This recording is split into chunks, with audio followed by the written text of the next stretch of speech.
नमस्कार, न्यूज 21 देख रहे हैं आप और मैं हूं आपके साथ अखिल।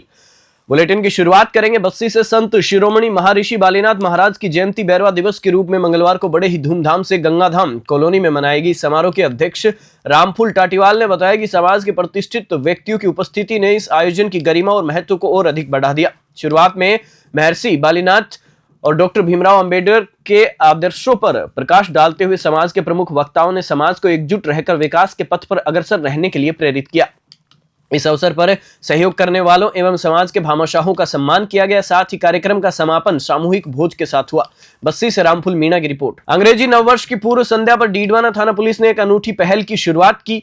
पुलिस ने शहरवासियों से अपील की कि नववर्ष का स्वागत शराब से नहीं बल्कि दूध से करें। थाना अधिकारी राजेंद्र सिंह कमांडो के नेतृत्व में और जिला पुलिस अधीक्षक हनुमान प्रसाद मीणा के सहयोग से कचहरी परिसर के बाहर मिल्क पॉइंट लगवाया गया। यहां शहरवासियों को ठंड के मौसम में केसर बादाम युक्त गर्म दूध मुफ्त में वितरित किया गया। कमांडो राजेंद्र सिंह ने कहा कि शराब से इंसान गलत कार्य करता है, जबकि दूध से दिमाग शांत रहता है और व्यक्ति सकारात्मक सोच के साथ आगे बढ़ता है। इस पहल के माध्यम से पुलिस ने नशे से दूर रहने और स्वस्थ समाज की दिशा में कदम बढ़ाने का संदेश दिया। डीडवाना से मोहम्मद साकिर की रिपोर्ट। पुलिस प्रशासन के द्वारा की गई है शराब से नहीं दूध से शुरुआत की जा रही है, क्या कहेंगे? ये पुलिस का सबसे बड़ा कोटेशन है कि नए वर्ष की शुरुआत शराब से नहीं दूध के साथ करें। और इसी पहल में जिला पुलिस अधीक्षक महोदय द्वारा स्पष्ट निर्देश है कि कुछ ऐसा करें कि जिसमें देश में बढ़ते हुए युवाओं में नशे की प्रवृत्ति पे एक अच्छा मैसेज भी जाए। 2001 से मैं जहां भी पोस्टिंग रही है वहां मैं इस तरह का आयोजन करता रहा हूं और उसी क्रम में अभी मेरी पोस्टिंग जब लाडनू है तो एज ए SHO इस क्रम को मैं यहाँ भी जारी रखता हूँ। सबके लिए दूध मंगाया हमने, 5 क्विंटल से ज्यादा दूध है।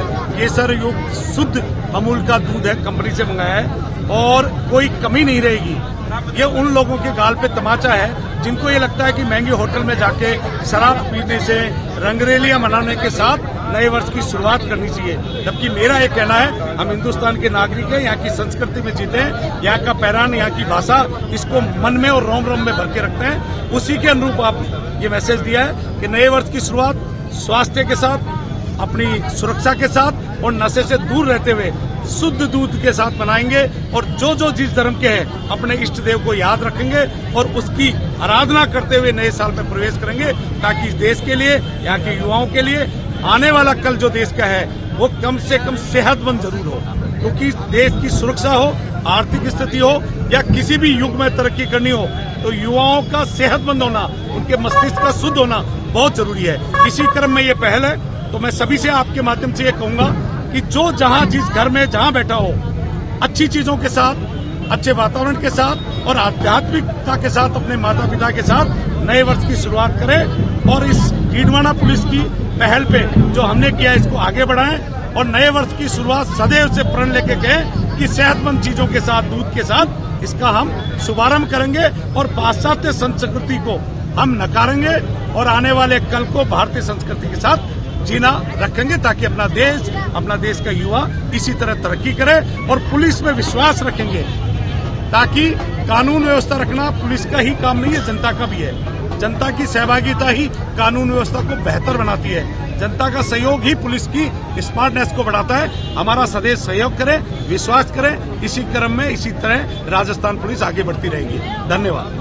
मुख्यमंत्री भजनलाल शर्मा मंगलवार को ग्राम पंचायत सावई के ग्राम पुछरी स्थित श्रीनाथ जी मंदिर पहुंचे। यहां उन्होंने विधि पूर्वक पूजा अर्चना की और बुजुर्गों से आशीर्वाद लिया। मुख्यमंत्री ने आमजन से आत्मीयता से मुलाकात की और उनके अच्छे स्वास्थ्य की कामना की। नववर्ष की पूर्व संध्या पर मुख्यमंत्री ने सभी को हार्दिक शुभकामनाएं दी। इससे पूर्व वह पुछरी के लोठा धाम हेलीपैड पर पहुंचे, जहां उनका स्वागत गृह राज्य मंत्री जवाहर सिंह बेडम, भरतपुर रेंज IG राहुल प्रकाश, जिला कलेक्टर उत्सव कौशल और अन्य अधिकारियों ने किया।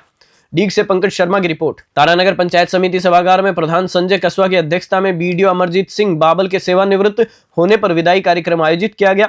उपखंड अधिकारी राजेंद्र कुमार मुख्य अतिथि के रूप में उपस्थित रहे। कार्यक्रम में सरपंच फोरम अध्यक्ष प्रतिनिधि दौलत मेघवाल, सहायक अभियंता विनोद धायल, पंचायत समिति स्टाफ और जनप्रतिनिधियों ने बाबल को माला व साफा पहनाकर सम्मानित किया। प्रधान संजय कसवा ने कहा, बाबल का कार्यकाल सराहनीय रहा, उनका मुस्कान भरा चेहरा हमें हमेशा याद रहेगा। उपखंड अधिकारी राजेंद्र कुमार ने भी बाबल के सहयोग की सराहना की। कार्यक्रम का संचालन छगनलाल छिंपा ने किया। तारानगर से बुधराम वर्मा की रिपोर्ट। जयसिंहपुरा के श्री श्याम कोचिंग सेंटर में चाक्षु जिला अस्पताल के डॉक्टर रविंद्र नारोलिया ने कक्षा 5 से 12 तक के छात्रों को ध्यान योग के लाभ के बारे में बताया। डॉक्टर नारोलिया ने छात्रों को तनाव मुक्त जीवन जीने, अच्छे अंकों से उत्तीर्ण होने, बौद्धिक ज्ञान के विकास और अच्छे विचारों के महत्व पर जोर दिया। इस दौरान उन्होंने छात्रों को 7 चक्र और 3 नाड़ियों के बारे में भी समझाया और बताया कि ध्यान से बौद्धिक विकास और शुद्ध विचार संभव होते हैं।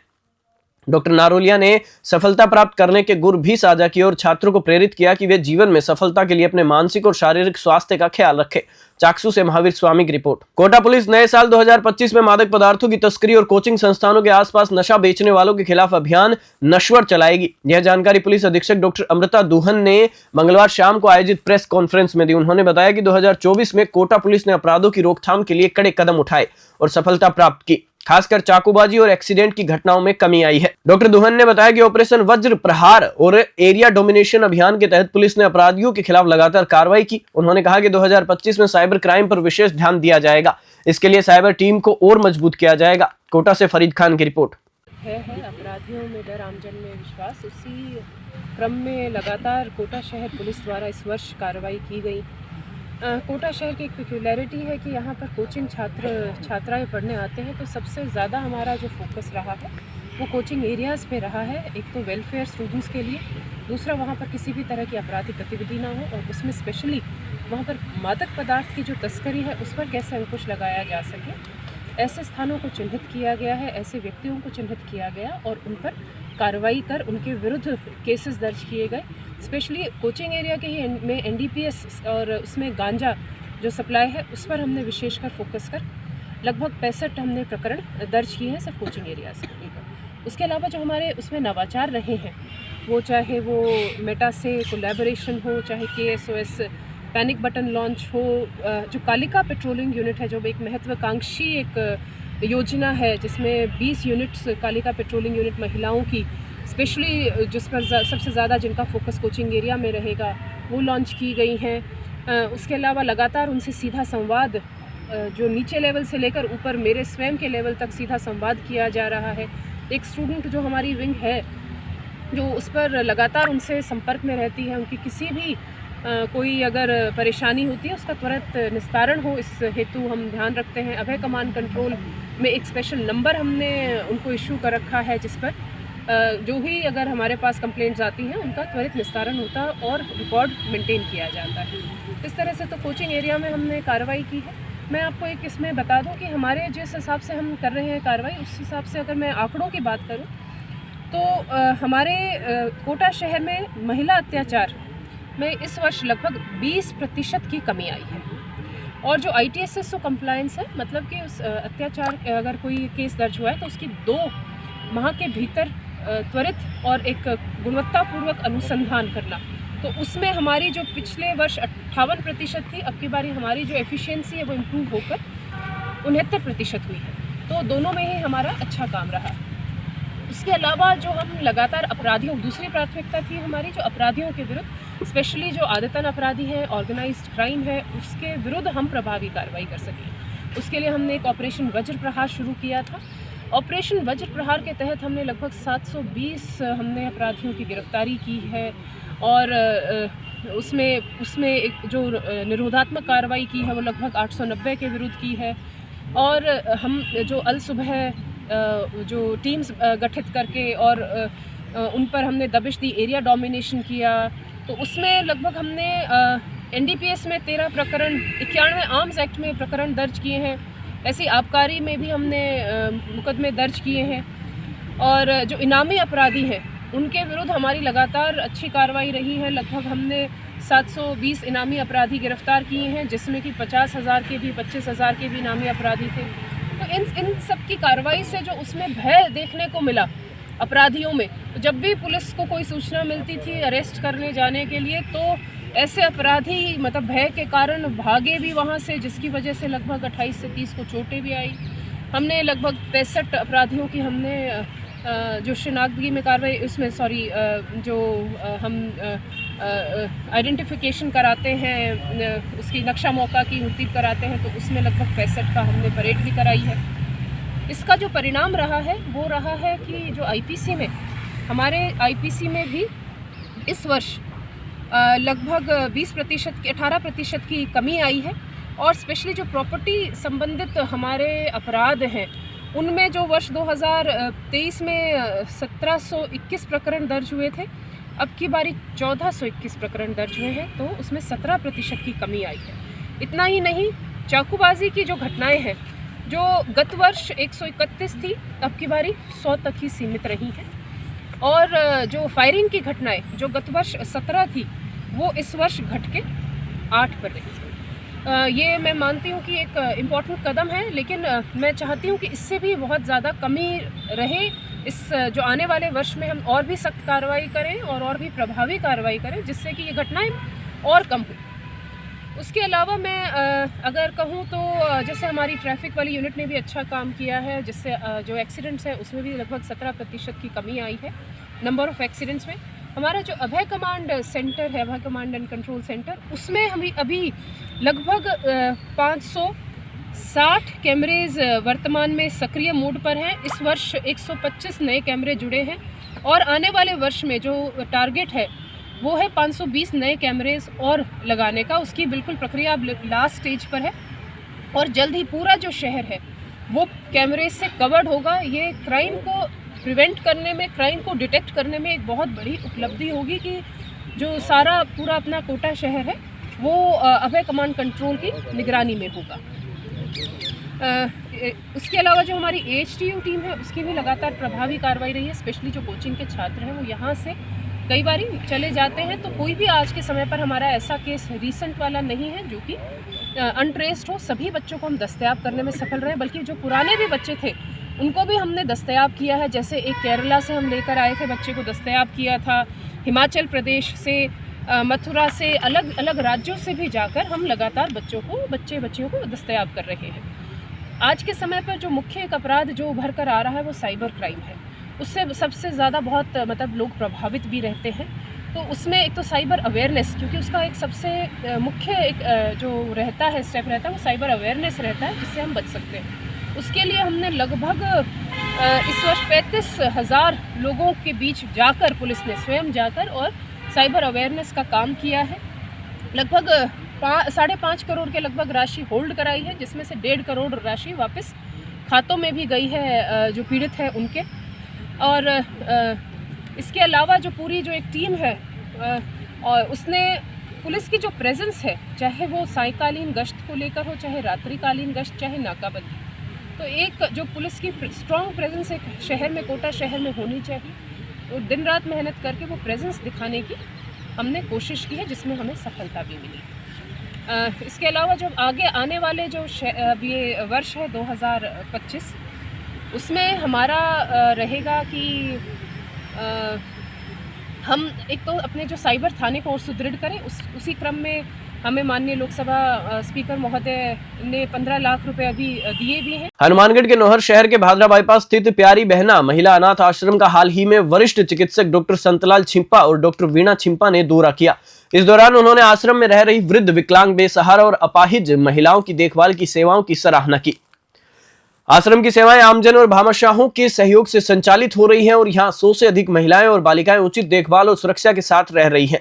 डॉक्टर संतलाल छिंपा ने कहा कि मैं आश्रम की महिलाओं को मेरी तरफ से निःशुल्क चिकित्सीय सेवाएं प्रदान करूंगा। जब भी आश्रम को चिकित्सीय सहायता की जरूरत होगी, मैं हमेशा सेवा के लिए तैयार रहूंगा। उन्होंने आमजन से अपील की कि वे आश्रम की सेवा में बढ़ चढ़कर योगदान दें, क्योंकि यह एक बहुत बड़ा पुण्य का कार्य है। हनुमानगढ़ से विनोद चौधरी की रिपोर्ट। सर, आज आपने प्यारी बहना संस्थान का निरीक्षण किया है, विजिट किया है, यहाँ आपको कैसा लगा विजिट करने के दौरान? प्यारी बहना सेवा की संस्थाएं जो सेवा दे रही है, कैसा लगा? मैंने आज तक तो इस संस्था के बारे में सुना ही था और स्वामी जी से बात होती रहती है, इनसे परिचित अच्छे से, पर आने का सौभाग्य नहीं प्राप्त हुआ कभी। और कल से आग्रह करे थे, कल इनका बलराम में कैंप था, कल मैं आ नहीं पाया, फिर आज मैं आया और आके यहाँ देखा तो महसूस हुआ कि वास्तव में जो सच्ची मानवता की सेवा है वो यहीं हो रही है। एक मूक, बधिर, कोई मानसिक रूप से विकसित महिलाओं को, और जो जिनको इतना भी नहीं है पता कि अपना लेकिन पेशाब भी जो अंदर करते हैं, ऐसी महिलाओं की देखभाल करना, ये वास्तव में सच्ची मानवता है। और ये लोग बाग धन्य हैं, ये मतलब इन्होंने सेवा का भगवान इनको मौका दिया है और तन मन से ये सेवा कर रहे हैं। और इनके जो वर्कर है वो भी सारे बड़ा अच्छे से इनकी देखभाल कर रहे हैं। मैं इनको इस काम के लिए बहुत बहुत धन्यवाद देता हूं और मैं इनको इनसे ये आश्वासन देता हूं कि हमारी तरफ से चिकित्सा संबंधी, कोई मेडिकल एड संबंधी कभी भी कोई जरूरत हो तो मेरी तरफ से सारी सेवाएं इनको निःशुल्क रहेगी। कोई जांच, दवाई, कभी किसी का ट्रीटमेंट करना हो और इसके अलावा भी ये कभी जब याद करेंगे इनके लिए हम हाजिर रहेंगे हर तरह की सेवा के लिए। सर यहाँ आपने सेवाएं देखी है, काफ़ी सेवा भावना से ओतप्रोत हैं सारे छात्र, तो अन्य समाज के लिए क्या प्रेरणा कि दो शब्द कहने चाहेंगे जो अन्य समाज भी संस्था के प्रति? मैं कहना चाहूँगा, सभी लोगों से मैं कहना चाहूँगा कि वो लोग बाग एक बार यहाँ आके देखें और महसूस करें कि ये लोग बाग किस तरह के जो माताएं बहनें हैं, है ना, उनकी ये सेवाएं कर रहे हैं। ये वास्तव में देखने वाली चीज़ है। देखेंगे तो वो भी प्रेरित होंगे और थोड़ा थोड़ा सब सहयोग करेंगे तो ऐसी संस्थाओं को आगे बढ़ने में इनको सहयोग रहेगा। आज आपने भी प्यारी बहना संस्था में विजिट किया है, तो कैसा लगा मैम? मतलब इस संस्था में आके तो यूँ लगता है कि किसी मंदिर में ही प्रांगण में आज हम आए हैं और ये दर्शन हमने किए हैं। और मेरा ये दूसरा विजिट यहाँ रहा है, सौभाग्य मिला है मुझे यहाँ आने का और ये देखने का। पिछले वर्ष फरवरी में कॉलेज की सभी विद्यार्थियों को मैं यहाँ लेके आई थी और उनको विज़िट करवाया था। तो मतलब यूँ लगा कि जैसे हम एक अलग ही किसी प्रांगण में आ गए हों। इस तरह की महिलाएं और इतनी सेवा भावना जो यहाँ पे है, ये किसी अन्य संस्था में आज तक मुझे देखने को नहीं मिला। और मैं ये कहूँगी कि मानवता की सेवा तो यहाँ है ही, उसके साथ साथ ये ईश्वर का एक वो प्रांगण है कि जहाँ हम इस तरह महिलाएं जो घर से भी लोग बाग कह देते हैं कि नहीं इसे हम नहीं संभाल सकते, इसकी हम सेवा नहीं कर सकते, उन लोगों की सेवा करना तो अपने आप एक ईश्वर को प्राप्त करने जैसा है। तो बहुत बहुत इनको साधुवाद है, बहुत बहुत इनको धन्यवाद है इस संस्था में जो इसको चला रहे हैं। तो सभी को आना चाहिए यहाँ पे और विज़िट भी करो और जो अपने मन से आप कर सकते हैं, अगर कर नहीं सकते तो एक विज़िट तो ज़रूर करें यहाँ पे, निश्चित रूप से आप यहाँ आएँ, यही कहना चाहिए। मोरिया ग्राम पंचायत में मुख्यमंत्री आयुष्मान आरोग्य शिविर का आयोजन किया गया, जिसमें जिला कलेक्टर हजारीलाल अटल ने शिविर का निरीक्षण किया। इस मौके पर सीएमएचओ धीरज बिस्सा, deputy CMHO Girish Kumar Vyas, BCMHO Sanjay Singh और पीएचसी प्रभारी डॉक्टर गौरव रोहड़ीवाल भी मौजूद रहे। कलेक्टर अटल ने शिविर का पूरा निरीक्षण किया, जिसमें आभा कार्ड, टीकाकरण, वरिष्ठ चिकित्सकों से टेलीमेडिसिन परामर्श, आंखों की और दांतों की जांच सहित आयुष्मान कार्ड और वय वंदन कार्ड की ई-केवाईसी सेवाएं प्रदान की गई। इस शिविर में कुल 273 ग्रामीणों को लाभ हुआ। पीएचसी प्रभारी डॉक्टर कमल किशोर ने बताया कि दंत रोग विशेषज्ञ डॉक्टर चैनसुख सोनी भी शिविर में उपस्थित थे और सेवाएं प्रदान की। बुलेटिन में फिलहाल इतना ही। आप देखते रहिए News 21।